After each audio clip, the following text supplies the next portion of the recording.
Welcome to Global Vision. I am very happy to introduce you today, Clyde Smith, and we're going to speak about crypto art, a concept that for some of us is really brand new. So we hope and expect that today we learned something about it. And I just wanted to welcome you to our space. Thank you. I really appreciate your interest. Thank you. So the first question is, who are you and what is your background?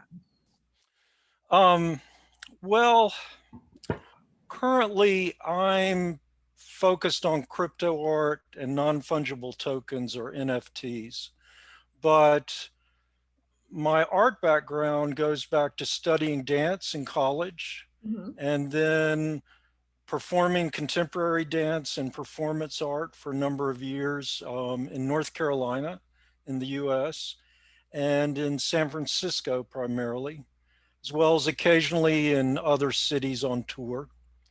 I was also writing poetry, and around 2000, I got online, started creating informational websites, and gradually started writing about the music industry.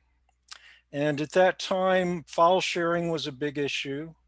Um, it was really upsetting a lot of people. At the same time, some folks were adjusting to file sharing and finding new business models.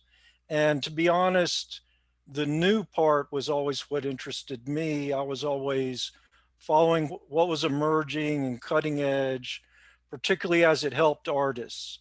And I was always interested in businesses that were helping musicians. And of course, now we talk about it more as creators because there's such a broad range of people creating art and media and going directly to their fans online. Um, Now, about, I guess, 2018, after the first cryptocurrency crash, I started getting interested in that world. And I could see that crypto was a much bigger thing that would continue, that things crash. I'd been through the web crash, web stock crash in, I guess, 2000. Um, so I'd sort of seen this before, and I knew there was a lot of exciting things ahead. So I started learning about crypto. That took me to Twitter and Medium, which is where a lot of the dialogue is happening. People are publishing things there. And in 2019, I discovered non fungible tokens through CryptoKitties. A lot of people are familiar with CryptoKitties, and that's where we first started to get a popular audience for this and media awareness. And in the process, I found the crypto art community, which is a more specific group of digital artists minting their work as NFTs, and just found it to be a very inviting community, very supportive. And that's taken me into a whole series of projects, first related to crypto art and then to NFTs more generally. And how, I mean, what is for you exactly a crypto artist? Why do you define yourself like a crypto artist? What is that for you? Yeah, it's a weird sounding name, and we do have people that say you shouldn't use that name because it is kind of weird sounding, but and it's a little confusing. But crypto art has had, I would say, two phases.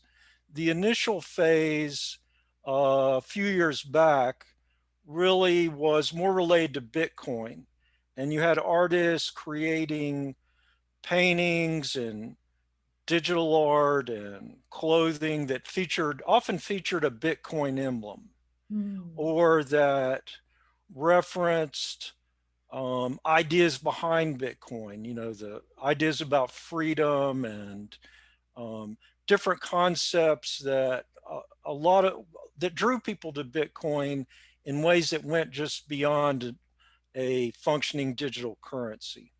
And so that was a very interesting phase.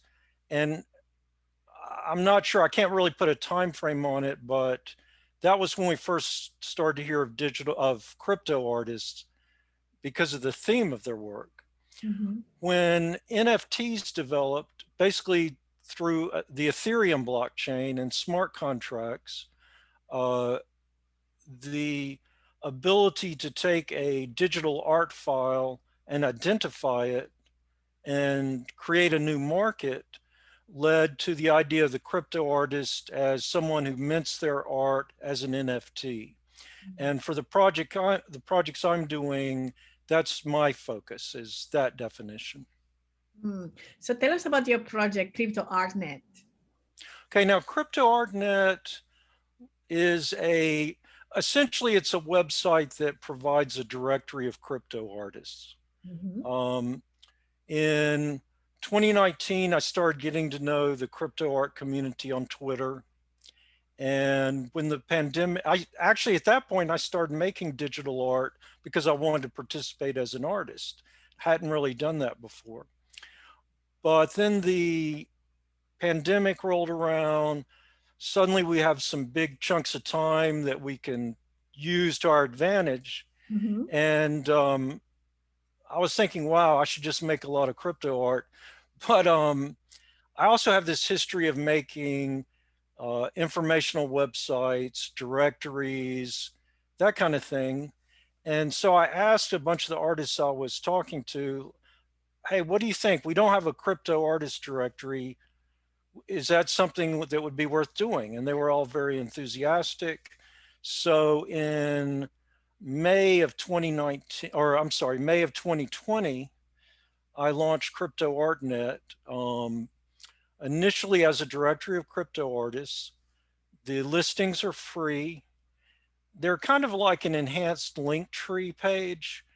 They have a much broader range of link options. Artists can link to, of course, their platforms for selling crypto art, but also to their portfolio. A lot of artists have merch shops where you can buy, say, a t-shirt with their art on it. Mm-hmm. Um, they, of course, all are on social media in different places. So you have all those links, plus you have a basic gallery of images so the artist can present just a little something of what they're about. They can post a link to a YouTube or Vimeo video, and then there's a section for an artist statement or bio. So it gives a lot of options. It's up to the artist as to what they want to do. They edit and maintain the listings themselves. And that's kind of the core of it. And then we've developed additional educational resources, promotional resources. Everything provided to artists is free.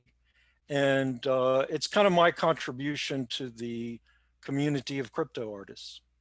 Well, that's amazing how creativity and just this time it really evolves in people having great ideas, and for you to use that time so efficiently. I find it really fascinating the way that you really said, okay, let me just do something that it could be useful for a whole community. So that's great. Thank you. And what's the future from your point of view for the NFTs? And I think also you create NFTs entrepreneur, right? Yes. Okay. So start with the bigger picture. NFTs, because they are essentially smart contracts, Mm-hmm. in terms of art, they're typically attached to a digital file, Mm-hmm. but people are also using them, say, in real estate, so that someone buys a piece of property, and the idea is that all the paperwork that could take days or longer can be executed as much more rapidly, or at least part of it, through a smart contract. Mm-hmm. And so people are exploring a lot of uses of NFTs, and we're really just at the beginning of that. Um, in many ways, we're still at the brainstorming and proof of concept stage for the majority of what's to come. And then, as we've seen with other technologies, once you get past the initial stage, suddenly there are new opportunities available. People have larger visions than that. I'm focused on the NFT as primarily as a way to identify digital content. Mhm. I started, of course, with crypto art, but then I began to get more into digital collectibles. NBA Top Shot is a good example.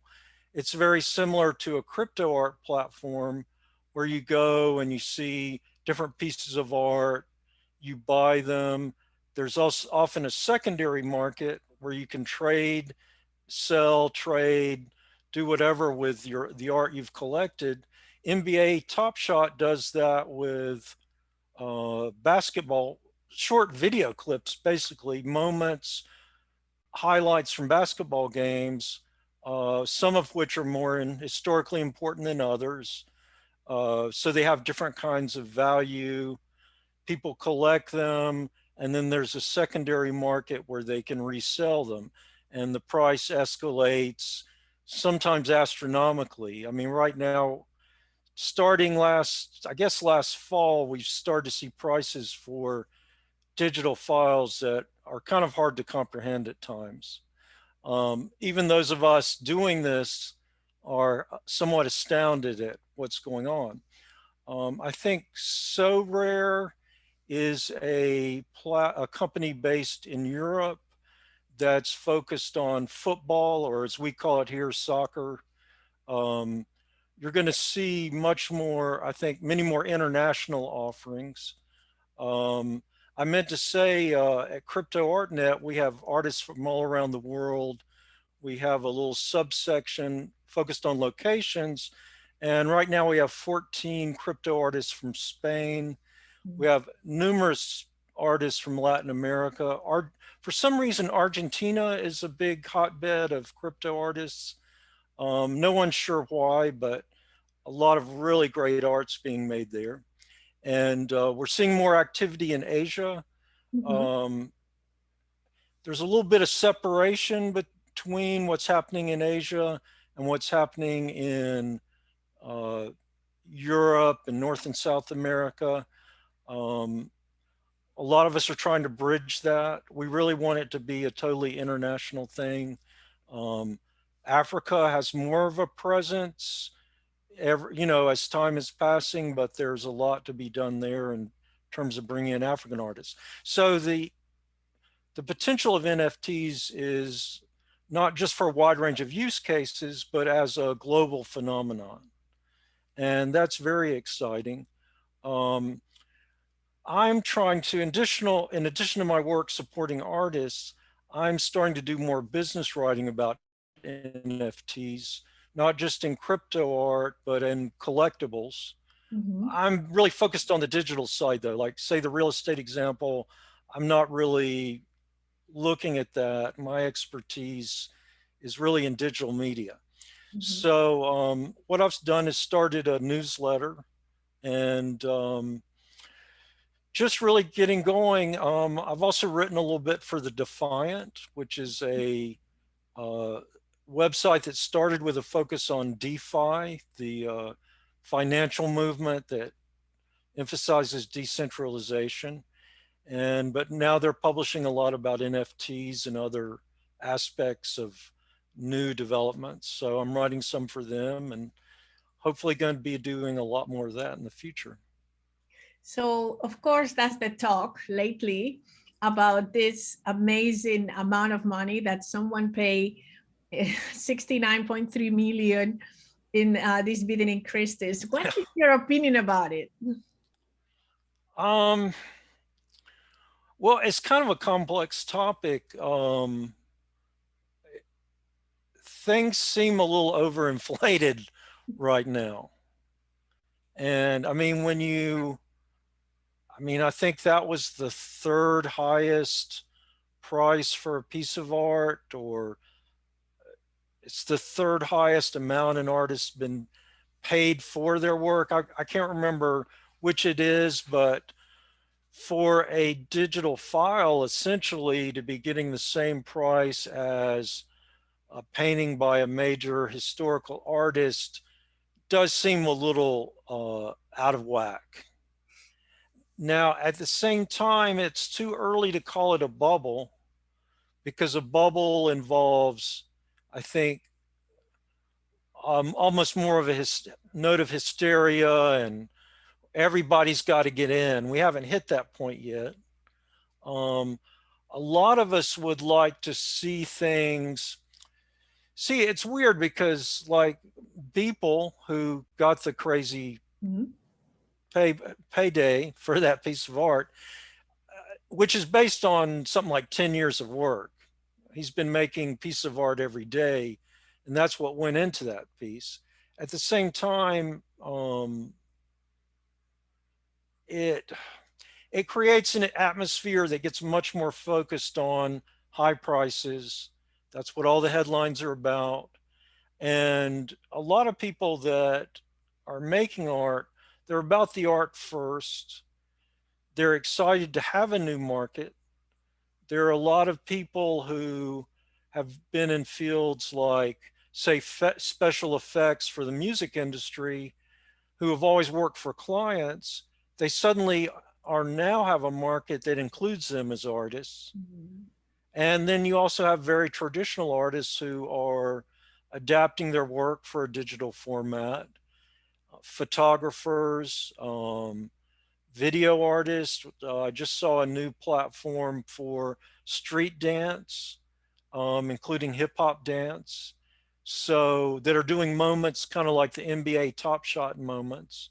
So there's a lot of activity, and the question of is it really healthy to have pricing at this level, and how much of this is about really rich collectors artificially creating a market, um, in the same way that people manipulate stock markets or currency markets.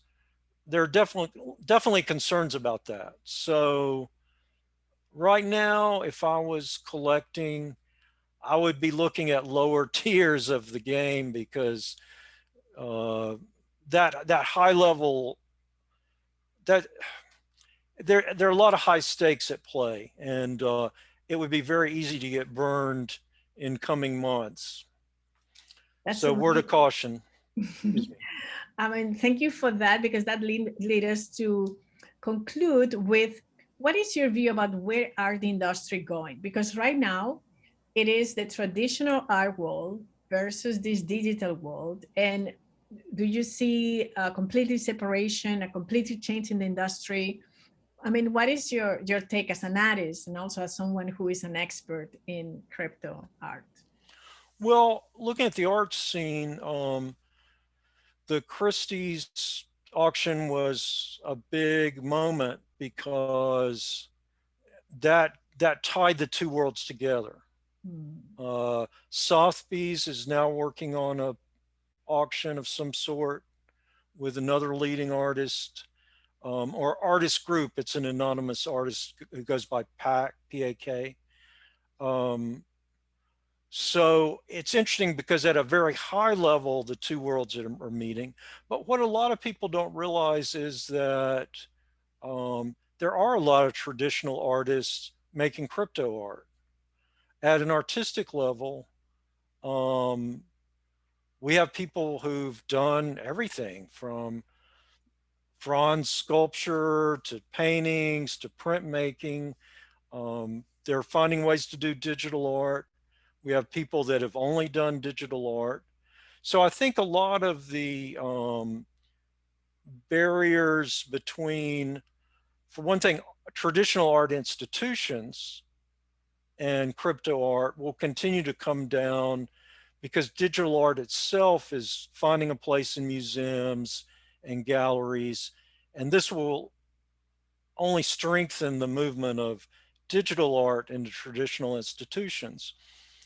I think the other side of it is educational.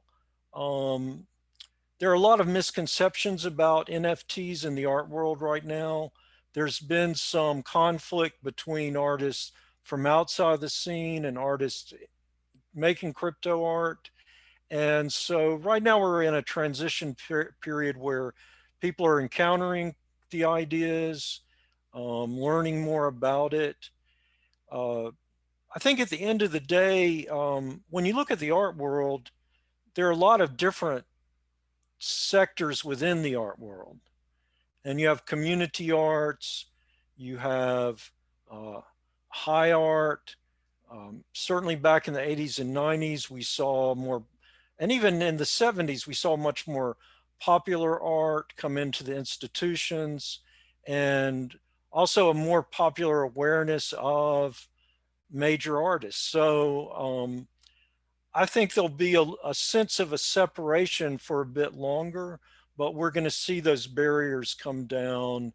And I think a lot of excitement among new artists for a market that really hasn't existed until the last few years. Wow. Well, thank you so much, Clyde. I think it's been really, I mean, it is a way that you explain things that really, really is clear. Thank So you. from my point of view, for me, it has been extremely useful. And I hope also for our audience is the same. But honestly, thank you so much for your time, for your generosity. Just explain us how is the game right now with crypto art. So thank you. Thank you. I really appreciate your having me on the show. Thank you so much.